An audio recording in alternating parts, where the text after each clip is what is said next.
Saya akan jujur, saya tidak punya alasan khusus ketika berpuasa.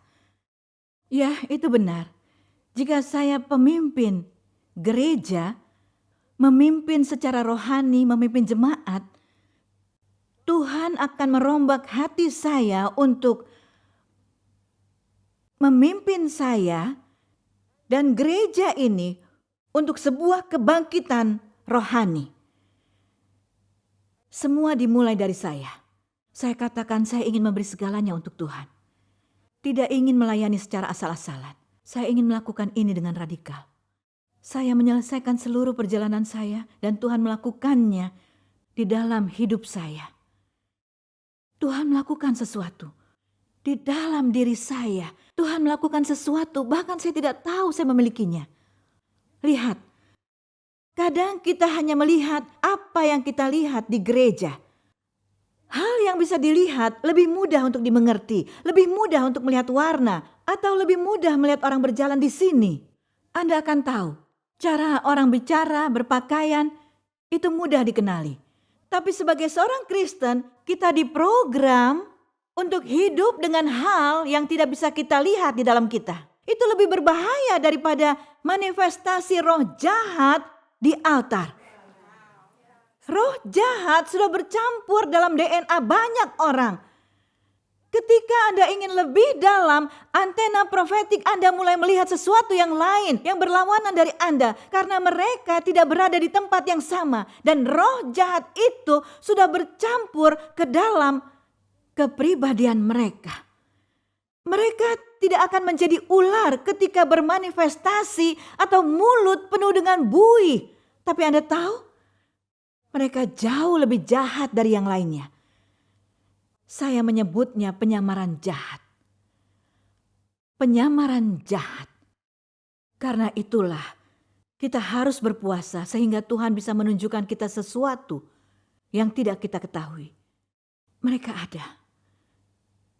Saya menangis seperti anak bayi. Tahu kenapa? Kedua kalinya ketika saya menangis seperti anak bayi, saya tidak pernah makan di McDonald. Tapi jika Anda bertanya, apa hal pertama yang saya ingin makan? Itu adalah, saya tidak hanya ingin memakan makanan dari McDonald, saya ingin memakan McDonald. Kunci pintunya dan lari.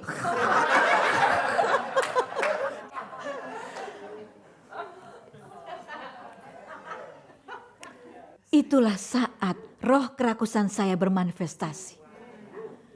Roh kerakusan itu nyata. Dengarkan saya, itu nyata. Dan disitulah Anda mengetahui siapa yang berkuasa dalam Anda. Dengar, selama puasa Anda akan tahu siapa yang berkuasa dalam Anda. Perut Anda atau Anda. Siapa bosnya? Ketika perut kita mengerang dan hormon rasa lapar Anda, ya hormon rasa lapar itu ada. Itu mengganggu seakan perut saya bicara kepada saya. Dan mulai menghasut saya, pergi dan ambillah makanan itu. Pergi sekarang. Dan saya berkata, dengarkan saya perut. Semakin sering Anda seperti itu, semakin kuat saya berpuasa. Lebih baik kamu diam.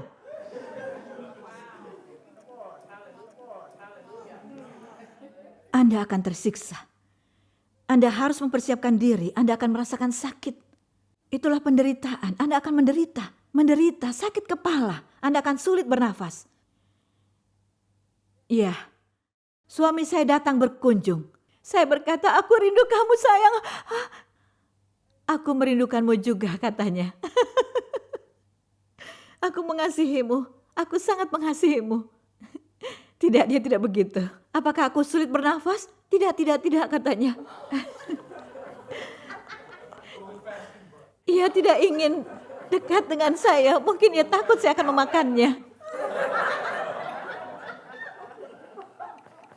Ia takut. Tapi hasil dari puasa 40 hari, urapan kepemimpinan dari sorga, kesembuhan dan pemulihan. Ketika Anda berpuasa 40 hari, saya tidak berkata semua orang harus melakukan ini itu. Anda harus berkonsultasi. Anda tahu? Di Amerika ini legal untuk dibicarakan. Perlu konsultasi dengan dokter. Jika Anda menonton, saya tidak bertanggung jawab untuk siaran ini. Ini pendapat pribadi saya, tapi jadi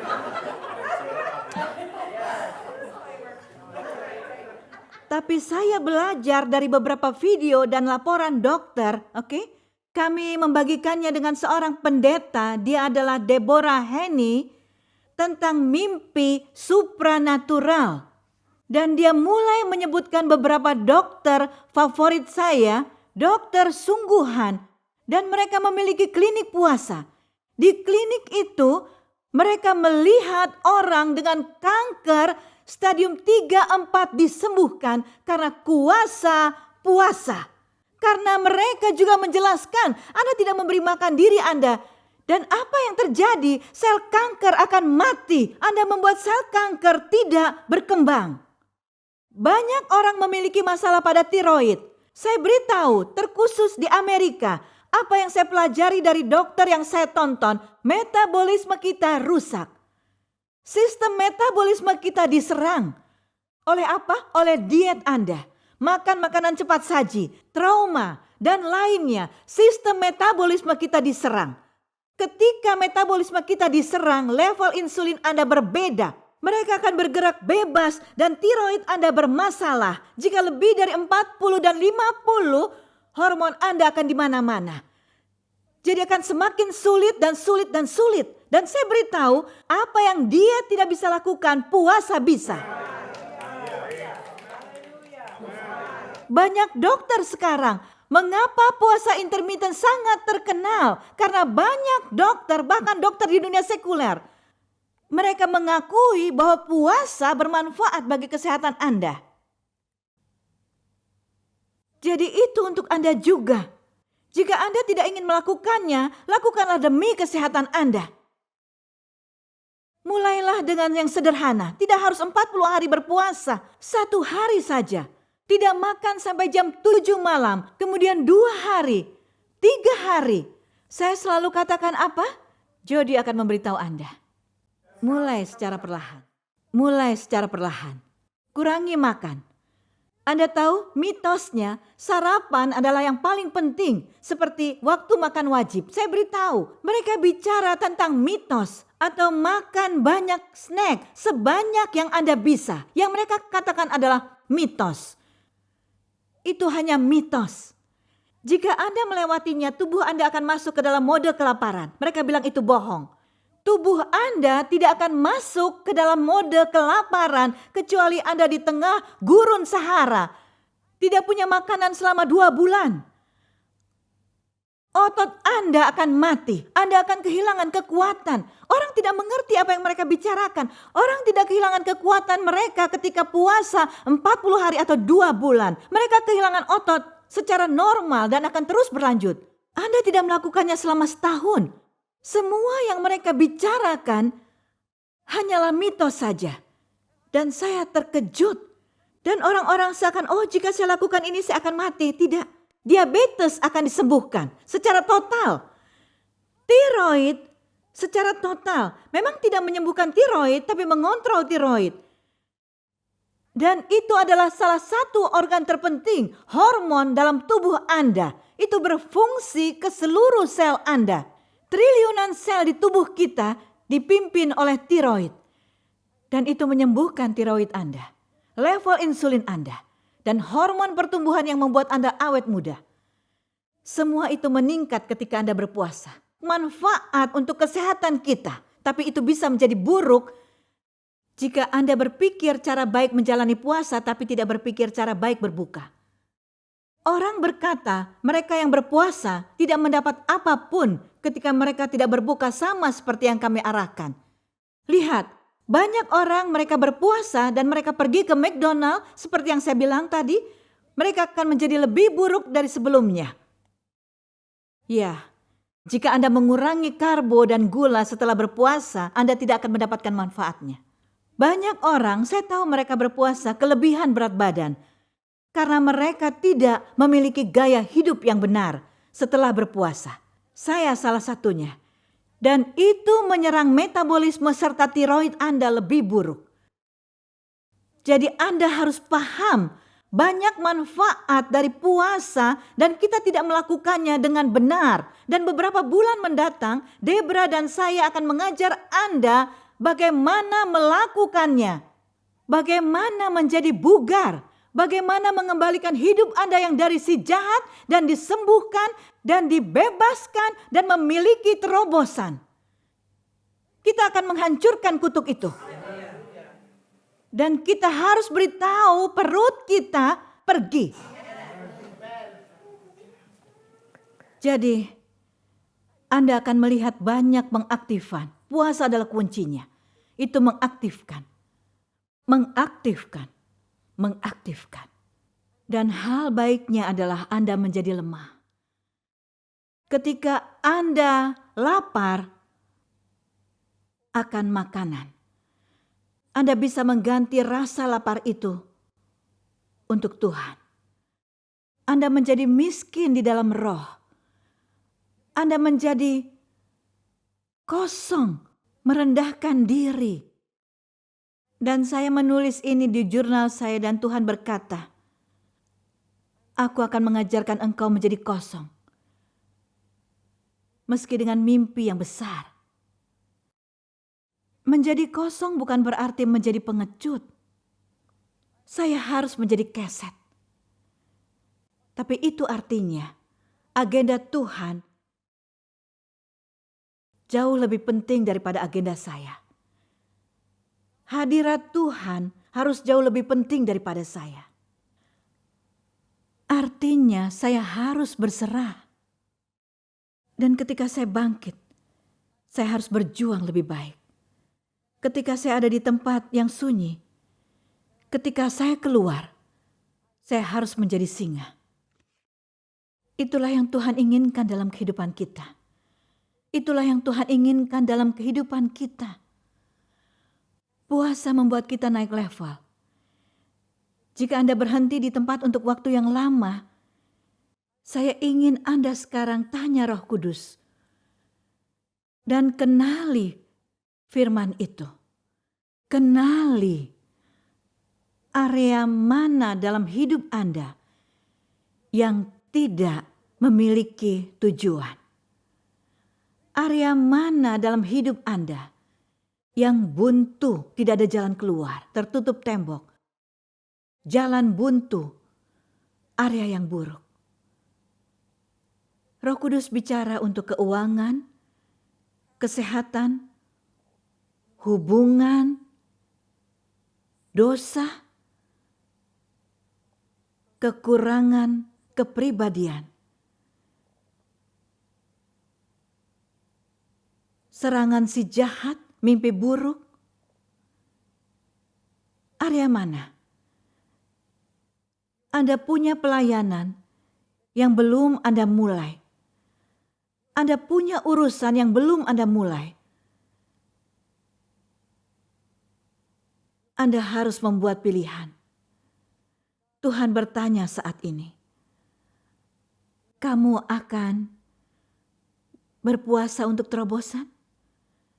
Karena ketika kamu berpuasa, kamu menyerahkannya ke altar. Dan Tuhan yang akan melakukannya. Jadi Tuhan bertanya saat ini. Dan lakukan apa yang Tuhan beritahukan padamu.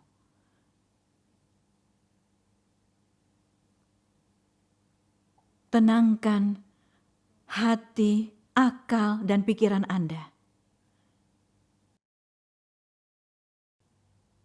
Bayangkan berapapun umur Anda, usus Anda, perut, kandung kemih, hati, pikiran Anda semuanya sudah bekerja. Sadarkah Anda betapa ajaibnya tubuh Anda itu? Ada yang meninggal di usia 80 tahun. Bisakah mengemudikan mobil berusia 80 tahun tanpa mogok? Mobil terbaik di dunia. Bisakah dikemudikan 80, 90 tahun, 20 tahun? Tanpa mengganti bannya? Dan mobil Anda dikendarai terus-menerus sepanjang waktu, tidak pernah berhenti. Tapi ketika Anda puasa, organ-organ Anda seperti berlibur.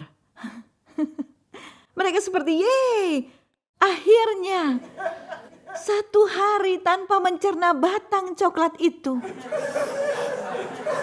Jika saya membuat film, organ-organ kita seakan berbicara dan usus Anda akan berkata kepada perut Anda, yeay, akhirnya kita berlibur sekarang di Hawaii.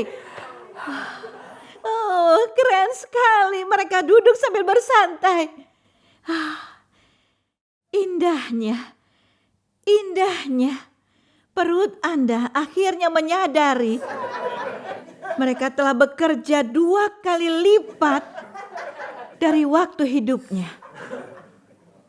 Mereka memiliki tuan yang buruk. Kita tidak berhenti ketika kita lapar. Istirahat. Organ tubuh berbicara satu sama lain. Aku butuh liburan 1 hari. Aku sudah bekerja selama 20 tahun. Tak ada pujian. Keripik-keripik, hot Cheetos, fla kelapa dan kue keju. Pernahkah mereka berhenti? Itu seperti Firaun, Mesir. Tapi ketika kita puasa, mereka seakan, oh, ini sangat nyaman. Dan tubuh Anda seakan bernyanyi, I got the power. Ketika Anda puasa, tubuh Anda melepas protein dan mineral dan enzim yang tertimbun bertahun-tahun. Dan mereka mulai melakukan apa yang mereka tidak pernah lakukan sebelumnya. Sesuatu yang tidak dapat Anda lakukan, bahkan dengan mengkonsumsi vitamin dan lainnya, itu luar biasa. Tapi itu bukan hanya untuk fisik saja. Pemulihan fisik, rohani, dan pemulihan kejernihan emosi Anda. Anda mempunyai sudut pandang yang baru. Maksud saya, segera setelah saya selesai berpuasa, saya belajar, semuanya kacau. Rasanya semua hal sangat kacau. Seakan-akan sungguh seperti saya tidak punya tenaga lagi. Dan Anda mulai, Tuhan yang mengurusnya, itu bagus. Mereka berkata, benarkah? Saya bilang, ya, bersulang. Hei, tidak harus minum alkohol untuk berkata bersulang, kan? Bersulang, lihat artinya. Bersulang. Artinya merayakan. Oke? Ini terjadi. Wow, saya diberkati. Artinya saya lebih diberkati. Terima kasih Yesus. Lihat, segalanya mulai berlipat ganda. Ada beberapa hal dan kemarahan muncul untuk sesuatu yang lain. Tapi Anda mulai memiliki emosi yang tepat di tempat yang tepat. Oke?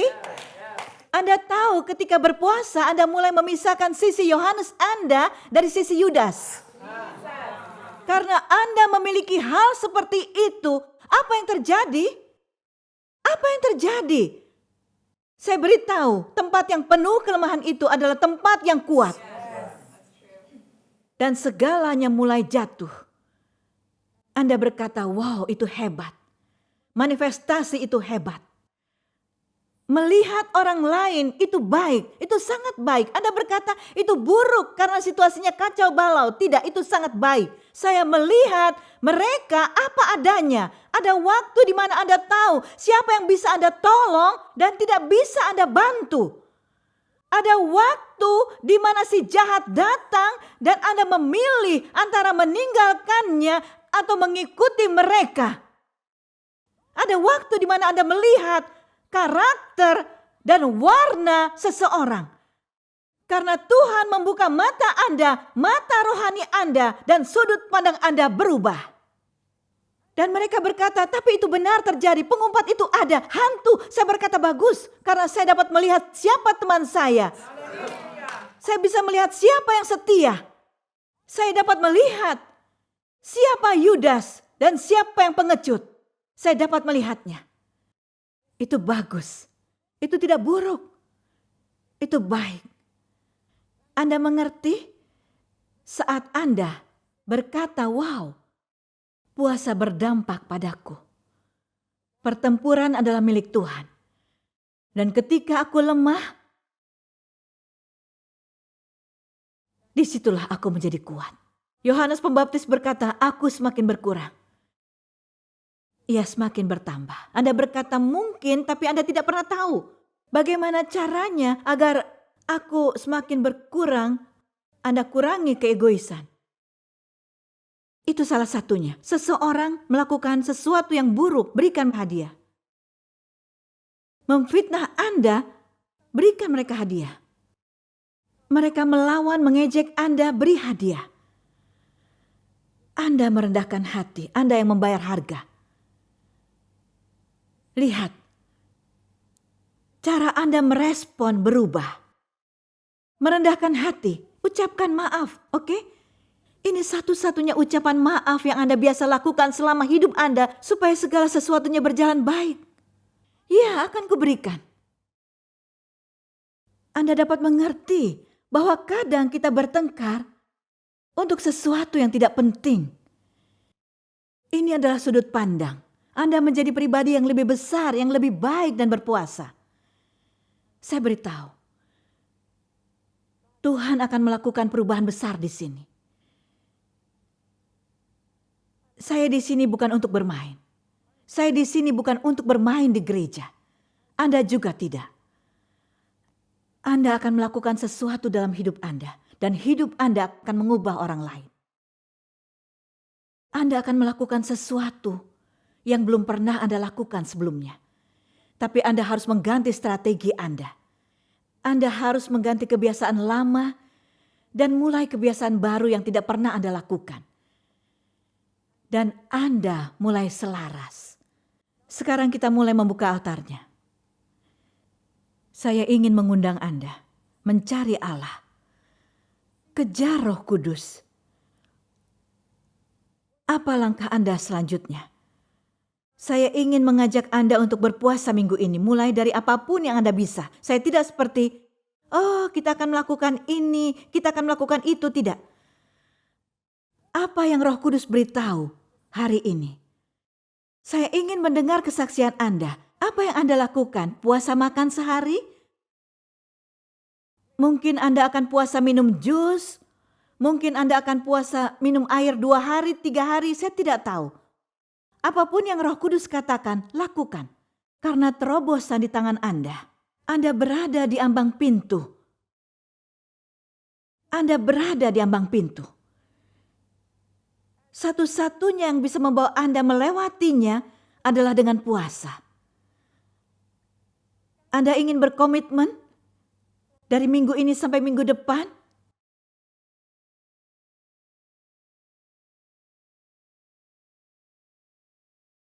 Apa yang akan berubah yang ingin Anda lihat? Apa keinginan hati Anda? Itu akan terjadi. Saya berjanji dalam 7 hari, jika Anda tidak mendapat jawabannya, artinya itu sudah dikirim, disegel, ditandatangani dan diantarkan kepada Anda. Saya tidak tahu apa yang Tuhan katakan pada Anda. Jangan lakukan apa yang saya katakan, jangan. Katakan apa yang Roh Kudus katakan pada Anda. Pernahkah Anda mendengar seorang wanita yang sebelumnya beragama lain memulai sebuah gereja di Amerika? Isaac Abla yang sebelumnya beragama lain menjadi penginjil Kristen baru-baru ini memulai sebuah gereja di Amerika. Bertahun-tahun Isaac Abla menjangkau dunia agama lain dengan kasih Kristus melalui program televisi dan media sosial. Program TV Isaac disiarkan di lebih dari 200 negara di 6 benua dan memiliki pengikut Facebook sebesar 7 juta orang. 2016, Isik memulai pelayanan gereja virtual Dream Church yang disiarkan secara langsung di Facebook Live, di mana semua bahasa, suku, dan bangsa bersatu dalam kasih Tuhan. Di seluruh dunia, orang dari berbagai negara menyaksikan pelayanan mereka dan diberkati oleh mereka dan tim. Sekarang Dream Church ditayangkan di Mesir, Irak, Afghanistan, Arab Saudi, Pakistan, India, Kenya, Inggris, Jerman, Swedia, Amerika, Kanada, Amerika Latin, dan masih banyak lagi. Saat ini Isik menerima panggilan Tuhan untuk mengembangkan Dream Church, bukan hanya menjadi pelayanan online, tapi gereja sungguhan di Virginia Beach, Virginia. Tuhan mulai memanggil saya, aku memiliki mimpi untukmu. Dan aku akan membawamu ke tempat yang tidak pernah kamu pikirkan. Wanita yang sebelumnya beragama lain membangun gereja di Amerika. Itu luar biasa. Tapi yang saya ingin tahu, visi dan mimpi untuk Dream Church ini berasal dari mana? Orang-orang mulai menulis kepada kami dari Afghanistan, Arab Saudi, dari Irak, dan berbagai negara. Mereka berkata, saya tidak terpenuhi di sini, atau saya tidak bisa ke gereja karena saya berada di lingkungan agama lain yang radikal. Orang-orang berkata, ini gerejaku, ini gereja impianku. Dan kami memulainya secara virtual, lalu Tuhan memanggil saya untuk mengubah gereja virtual menjadi gereja sungguhan. Aku ingin engkau memperlengkapi umatku. Aku ingin engkau membangun tentara Allah. Aku ingin engkau memberitahu siapa mereka di mataku. Ini adalah sesuatu yang tumbuh dan sesuatu yang menyebar luas. Apa yang Tuhan mau adalah umatnya merasakan kasih. Saya suka itu, kebebasan itu. Karena saya sudah lihat beberapa ibadah online yang isinya tentang kebebasan, sukacita, cara-cara kita melihat Tuhan bergerak di gereja. Visi kami adalah memperlengkapi orang dan mengaktifasi orang. Malam ini Tuhan ingin mengungkapkan identitas kita. Karena banyak orang yang duduk di sini dengan potensi, tapi mereka kehilangan diri mereka. Lebih besar lagi, kami bergerak untuk kebangkitan rohani. Kami berdoa untuk kebangkitan dan kebangunan rohani. Apa mimpi Anda untuk Dream Church? Mimpi saya adalah semua orang hadir dan merasakan kasih Tuhan. Mereka merasa bagaikan bagian dari keluarga Allah. Dan mimpi saya untuk Dream Church adalah agar api kebangkitan rohani menyala di bangsa-bangsa. Saya berkatakan, malam ini bersama Dream Church, mimpi Anda akan terpenuhi dalam nama Yesus Kristus. Saya berkatakan malam hari ini, Anda tidak akan menjadi yang terbawah. Anda tidak akan menjadi kedua terbaik. Anda harus tahu bahwa Anda adalah pilihan utama Tuhan.